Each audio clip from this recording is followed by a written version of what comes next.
लोगों ने प्रोपेगेंडा फैलाया, सामान्य वर्ग के विरोधियों ने प्रोपेगेंडा फैलाया।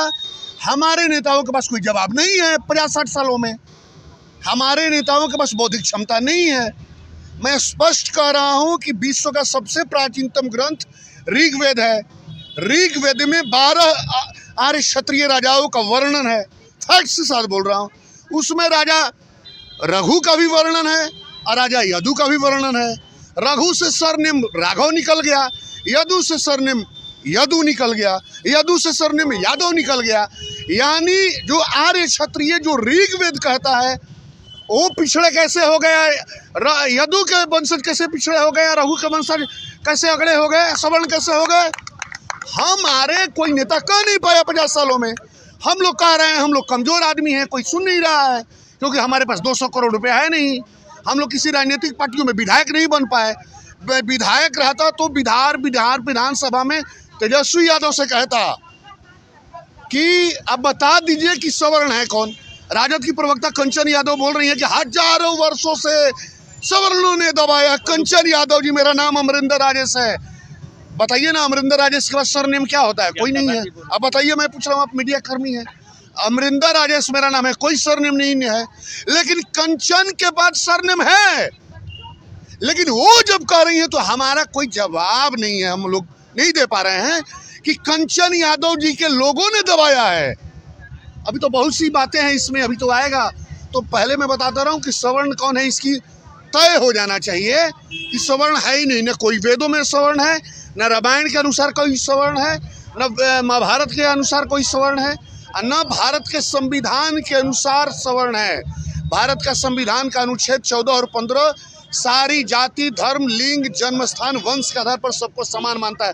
तो सवर्ण हम लोग है कहाँ? यूजीसी जो बिल लाया गया है, इसके पीछे सरकार की मंशा क्या है, क्या कारण से लाई? तो ये सबसे पहले सरकार की मंशा जो भी हो, ये संविधान विरोधी बिल है।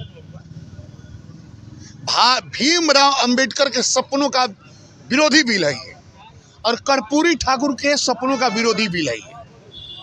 भीमराव अंबेडकर के सपनों का विरोधी बिल इसलिए ये है क्योंकि भीमराव अंबेडकर ने भारत के संविधान में भारत के दलितों और आदिवासियों को 22.5% रिजर्वेशन दिया। भीमराव अंबेडकर और भारत का संविधान, मूल जो संविधान है, उसमें केवल शोषित दलित और आदिवासी ही हैं। ये जो सो कॉल्ड ओबीसी 1, 2, 3 जनरल, ये सारे राजनीतिक पार्टियों ने बनाए हैं। भारत का संविधान, मूल संविधान, और भीमराव अंबेडकर ने नहीं बनाया है। तो मैं कह रहा हूं कि जब उसमें ओबीसी को रख दिया गया तो भीमराव अंबेडकर के सपनों का विरोधी हुआ कि नहीं हुआ? मीडिया पत्रकार महोदय बता दीजिए। भारत का संविधान और भीमराव अंबेडकर केवल दलितों को शोषित बता रहे हैं और दलितों के आदिवासियों को बता रहे हैं, और दलितों और आदिवासियों के बराबर दूसरे वर्गों को रखा जा रहा है। तो भीमराव अंबेडकर के सपनों का विरोधी हुआ कि नहीं हुआ? दूसरा, ये कर्पूरी ठाकुर के सपनों का भी विरोधी बिल है, क्योंकि कर्पूरी ठाकुर 1978 में जब उन्होंने आरक्षण दिया तो अति पिछड़ों को 67% रिजर्वेशन दिया। 67%, 68%। अब पिछड़ों को, जिसमें लालू जी आते हैं, उनको मात्र 32% रिजर्वेशन दिया है। यानी कर्पूरी ठाकुर भी मानते थे कि ओबीसी में कुछ तबका ऐसा है जो पिछड़ों से ज्यादा पीड़ित है। तो ये कर्पूरी ठाकुर का विरोधी हुआ कि नहीं बिल हुआ? अब बता दीजिए, हुआ कि नहीं हुआ?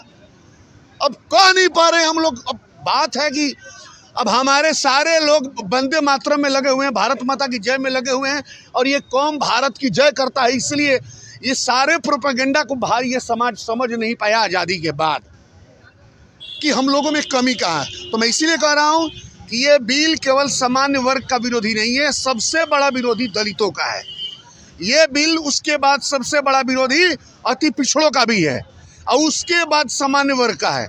और जो स्वाभाविक है कितने वर्गों का विरोधी है, तो भारत के संविधान का भी विरोधी है। इस बिल के विरोध में जो आज धरना दिया गया है, क्या इस धरना के माध्यम से लग रहा है कि ये बिल वापस हो सकता है मोदी लोग? देखिए, मैं ये कह रहा हूँ कि वापस होगा नहीं होगा, कौन रहेगा कौन नहीं जाए, मुद्दा ये नहीं है। मुद्दा है कि एक रहेंगे, अकेले रहेंगे, तब भी अन्याय के विरुद्ध लड़ाई जारी रहेगी। बस मुद्दा ये है ना। नहीं, आपके स्वर्ण जो नेता है कौन वो तो सवर्ण? कुछ नहीं उठा रहे हैं। कौन सवर्ण? कंचन यादव सवर्ण, तेजस्वी यादव सवर्ण, मैं कैसे सवर्ण हूँ बता दीजिए। मैं तो फिर आपसे कह रहा हूँ पत्रकार महोदय कि मैं राजद के नेताओं से पूछना चाहता हूँ कि हम सवर्ण कैसे हैं। सारे पार्टियों को लोग कहते हैं अरे कि सारी पार्टी छोड़िए, चार ही स्वर्ण है। वो गलत बोल रहा है। मैं तो कह रहा हूँ कि आप भी खुद स्वीकार करते हैं कि आप हम स्वर्ण हैं। कौन कह रहा है स्वीकार कर रहा सारे है? लोग कौन स्वीकार कर रहे हैं। कौन स्वीकार कर रहा है? मैं तो नहीं कर रहा हूँ। मैं तो 15 सालों से लिख रहा हूँ, 15 सालों से लिख रहा हूँ कि हम सवर्ण नहीं है। अब हमारे देखिए, दलितों को पहले बताया जाता था, देख लीजिए मैं स्पष्ट बोल रहा हूँ, भारत के संसाधनों पर सबसे पहला अधिकार दलितों और आदिवासियों का है, क्योंकि उनके साथ रियल में भेदभाव हुआ है।